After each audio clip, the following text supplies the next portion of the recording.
Welcome back, Eagle fans. Another edition of Eagle Insight with the bench boss with women's basketball, Raina Harmon. Raina, thank you for your time. Appreciate you.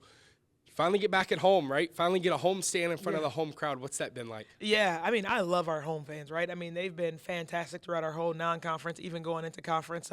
It's tough going on the road. I mean, especially this latest road trip that we just came off of, 4 hotels and 4 nights is tough. So last night we were all happy to get back into our own beds. But, the one thing about playing here in Alico is there's something special, right? And I've played in a lot of different stadiums over the course of my career, and there's just something about the love that the community has here in Alico.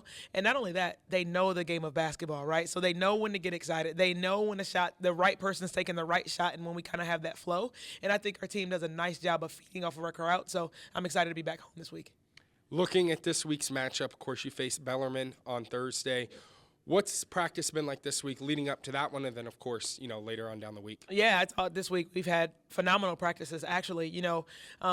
We've dropped some games that we shouldn't have versus some teams that we've already beat, which is uncharacteristic of this team. And so we talked about, as we kind of flip the calendar to February, teams are starting to go one way or the other, right? I mean, as you start getting into February, people start having their eyes set on March. You want to start playing your best basketball towards the end of this month. And so to be able to shore up some of the things that have been plaguing us, like the turnovers and things like that, those conversations are starting to be had with our team without me having to mention it, And so they're saying, hey, at the end of the day, we know that once we head to Jacksonville, at the end of this thing, that's when we want to be playing our best basketball. Right now is the time to start to do that, because some teams, they start circling spring break and wanting that time off. And I'm like, I've never had spring break off, and I don't plan on it, so let's make sure we tighten this thing up and we roll the rest of the way.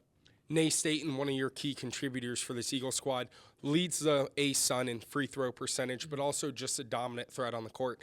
What has been the puzzle piece for her on this team? Yeah, I think she's finally figured out the system and what she is capable of. And again, sometimes when we're playing that non-conference schedule, I mean, it was a number 2 schedule in the country, right? And so when she's trying to get going against the likes of Stanford or South Carolina or Indiana, I mean, every matchup that's guarding her is probably almost a foot taller than her, right? So it was kind of hard for her to get going, but now that she's playing, kind of like talent, I would even say, smaller defenders and things like that, she's able to just find her spots a little bit more easier, right? I mean, there's not as much friction trying to get to the basket. She's able to get her shot off without always being blocked, and that's how she's kind of living at the free throw line right now. And so I think once we start at ASUN play and she can say, okay, I can match the physicality of these teams, that's when we really start to see her turn the corner, and now she's gaining so much confidence.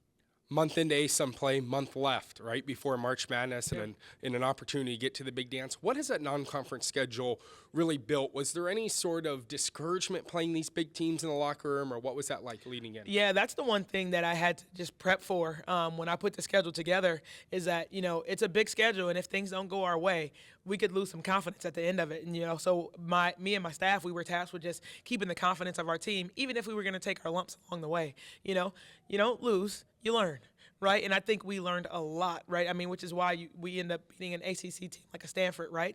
And so for us, even coming through that non-conference gauntlet, what we learned was what our identity was going to be. I mean, I know that we #rain threes around here, but I mean, at some point, we've been in and out of the number 1 ASUN defensive team, and so that's where we're hanging our hat at right now. I mean, we're keeping all these ASUN teams like under what they average offensively. We're keeping them off the glass for the most part. I think now offensively is where we have to kind of find our stride, get more assists and turnovers. That's really been plaguing us. But, I thought our non-conference taught us a lot. It gave us our identity, and we've been really strong holding defensively. Once we can figure this thing out offensively and just, not turn the ball over so much, value the ball, then we should be sitting pretty.